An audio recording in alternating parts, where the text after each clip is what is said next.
Bismillahirrahmanirrahim. Assalamualaikum warahmatullahi wabarakatuh. Alhamdulillahi rabbil alamin wa bihi nasta'in.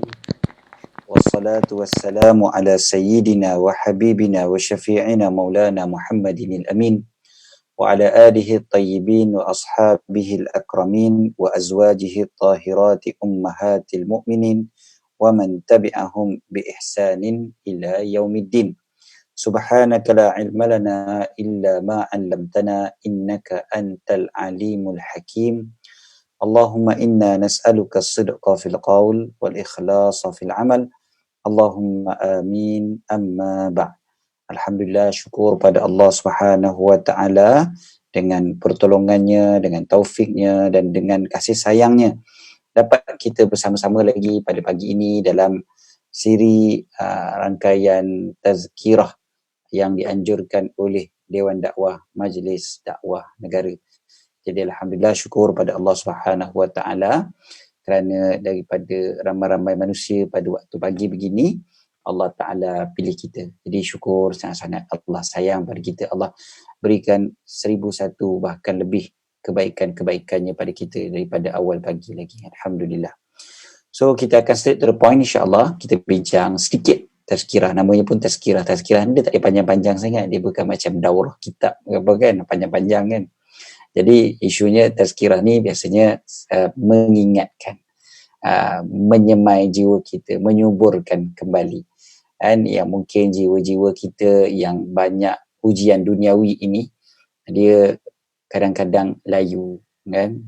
Jadi disiram semula biarlah dengan tazkirah, peringatan, dan peringatan yang terbaik tentulah peringatan yang diberikan oleh Allah Subhanahu wa taala melalui sama ada Al-Qurannya ataupun melalui kata-kata kekasihnya Nabi Muhammad sallallahu alaihi wa alihi wa sahbihi wa baraka wasallam.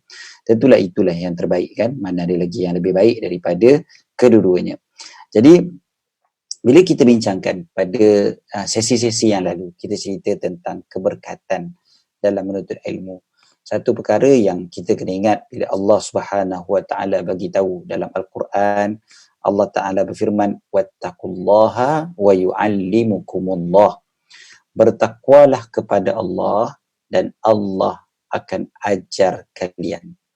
Kalian bertakwa kepada Allah, Allah akan mengajar kalian. Jadi ayat ini kalau kita perhatikan, Allah Subhanahu wa taala letakkan satu syarat kepada mendapat ilmu daripada Allah, iaitu takwa kepada Allah, takut pada Allah, buat perintah Allah, tinggal larangan Allah dan sebagainya. Dan daripada ayat inilah para ulama pun menggariskan betapa pentingnya takwa itu dalam mendapat ilmu, bukan sekadar belajar. Kalau kita tengok, kalau ikut cara pelajaran zaman moden ataupun daripada negeri-negeri barat, mungkin walaupun daripada dulu-dulu lagi, orang yang tidak berpegang kepada wahyu, pelajaran ini boleh dapat, yang pentingnya kalau kau fokus, yang pentingnya kalau kau pandai, yang pentingnya kalau seseorang itu ada guru, ada duit dan sebagainya. Walaupun kita tak nafikan semua itu adalah perkara-perkara yang sangat penting dalam menuntut ilmu. Yang pentingnya apa lagi? Maknanya kau faham kan apa yang guru cakap dan sebagainya lah. Maknanya benda yang ada melibatkan otak kita dan juga fizikal kita. Jadi kalau fizikal kita mampu untuk berada di tempat pengajian, otak kita mampu untuk menyerap apa yang didengar di telinga, kemudiannya dia boleh berfikir dan sebagainya. So dia rasa macam okey lah, maknanya confirm lah dia dapat ilmu kan?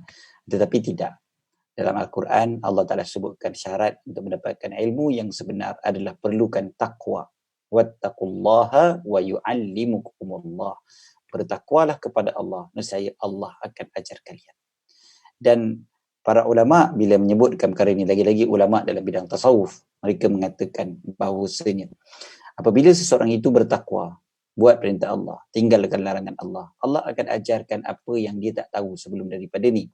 Dengan syaratnya begini, kaedahnya adalah man alima thumma amila, siapa yang belajar kemudiannya beramal ataupun mengajar apa yang dia belajar ataupun dia sampaikan, dia ajak orang, ajar ataupun ajak orang kepada apa yang dia belajar, maka dia akan mendapat ilmu yang mana dia belum belajar lagi sebelum daripada ni, yang disebutkan sebagai ilmu laduni dan sebagainya, ilmu yang Allah Ta'ala kurniakan. Problemnya pada hari ini adalah bila kita tak nampak syarat-syarat yang awal tu, takwa kepada Allah dengan erti kata kena belajar dulu, kena menuntut ilmu dulu.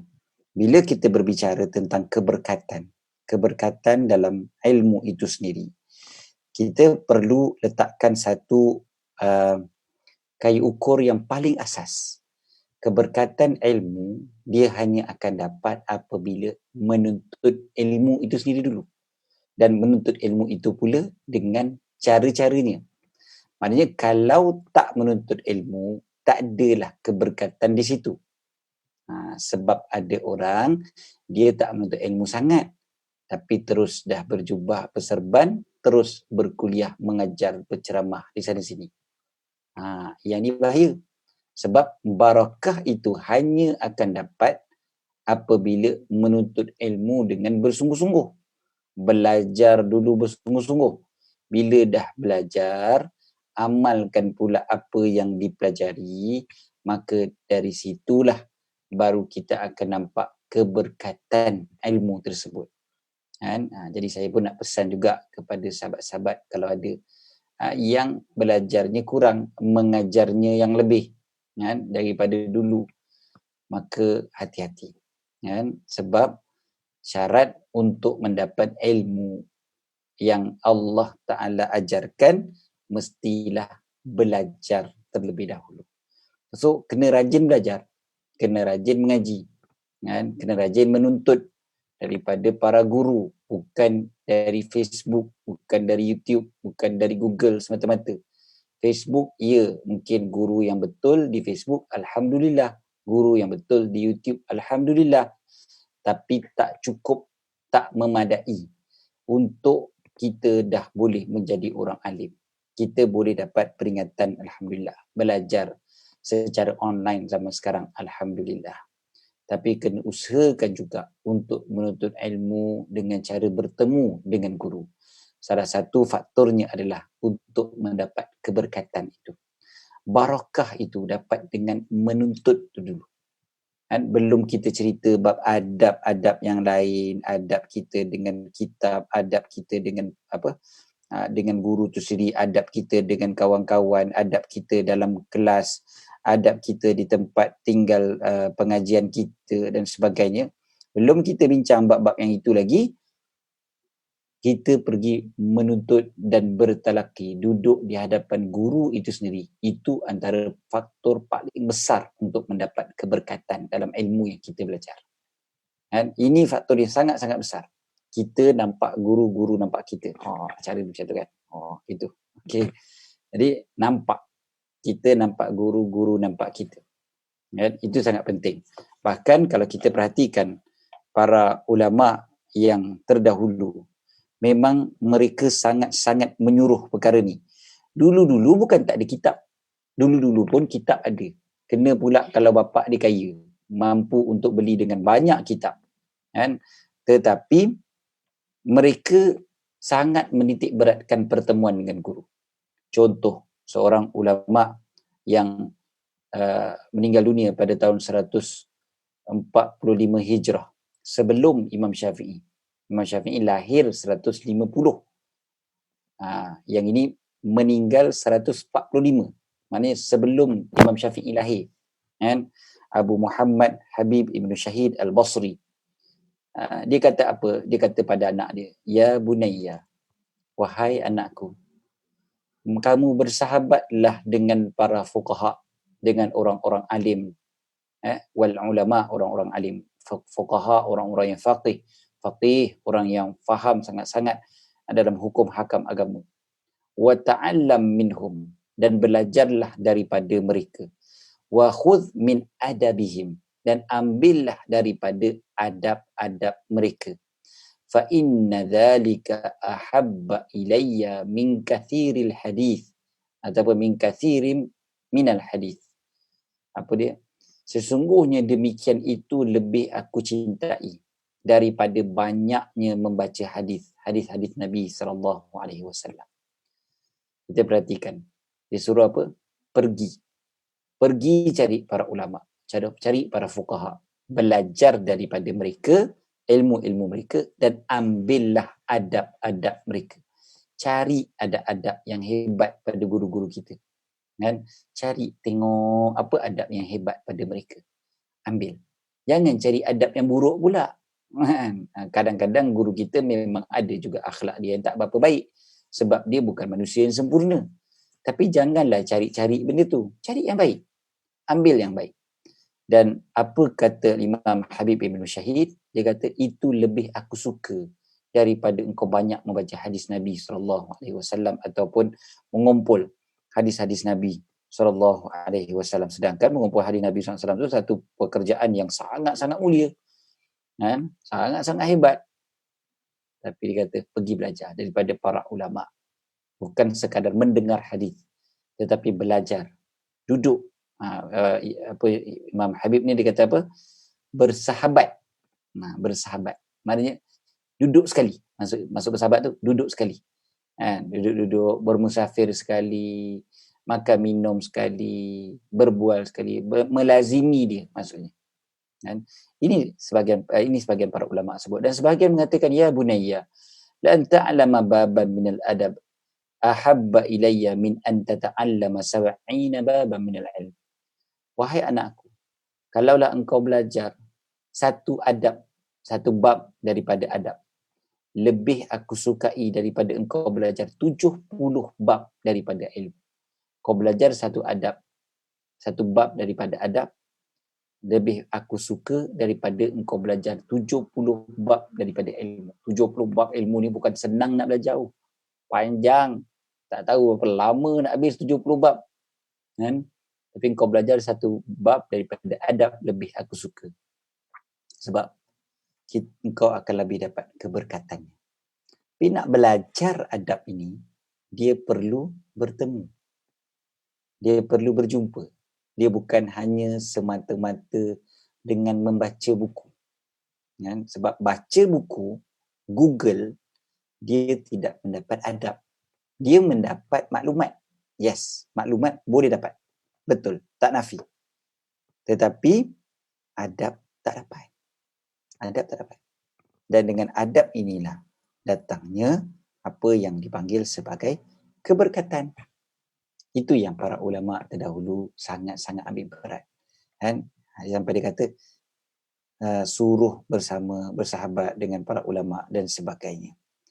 Jadi kalaulah kita perhatikan apa yang disebutkan kan, oleh para ulama dan apa yang mereka buat, kan?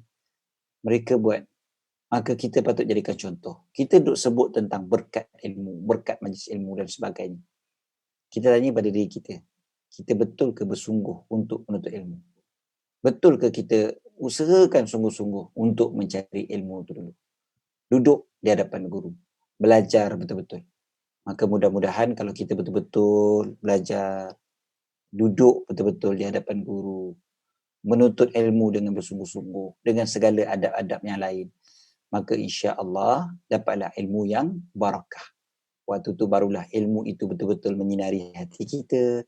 Dia akan menjadikan kita ni orang yang dapat manfaat daripada ilmu tersebut, dan mudah-mudahan ilmu tu betul-betul menjadi bukan sekadar hati kita yang bersinar, dia dapat menyinari pula orang lain.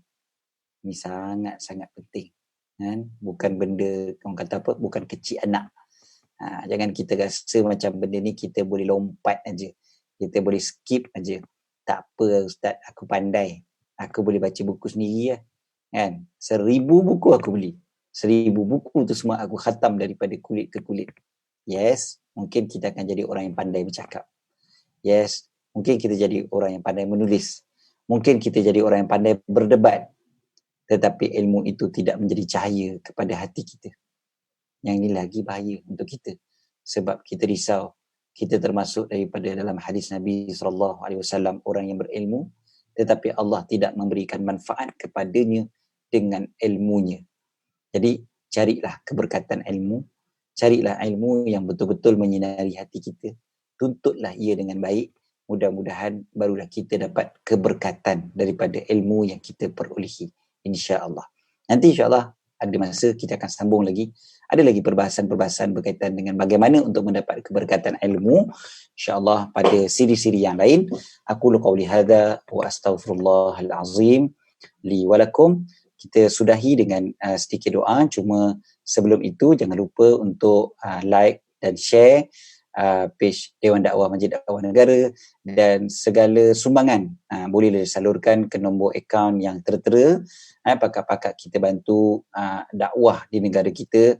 Mudah-mudahan Allah Ta'ala jadikan ia sebagai satu saham yang berpanjangan untuk kita semua, insya-Allah. Jadi kita sudahi dengan doa. Bismillahirrahmanirrahim. Rabbana anfa'na bima 'allamtana, Rabbi 'allimna alladhi yanfa'una, Rabbi faqihna wa faqih ahlana wa qarabatin lana fi dinina ma'anil qudri untha wa dhakar. Rabbi waffiqna wa waffiqhum lima tartadi qawlan wa fi'lan karama warzuqil kulla halalan da'ima wa akhil la atqiya ulama نهض بالخير ونكفى كل شر. ربنا أصلح لنا كل شؤون وأقر بالرضا منك العيون واقض عنا ربنا كل الديون قبل أن يأتينا رسل المنون واغفر واستر أنت أكرم من ستر. صلى الله على سيدنا محمد وعلى آله وصحبه وبارك وسلم والحمد لله رب العالمين.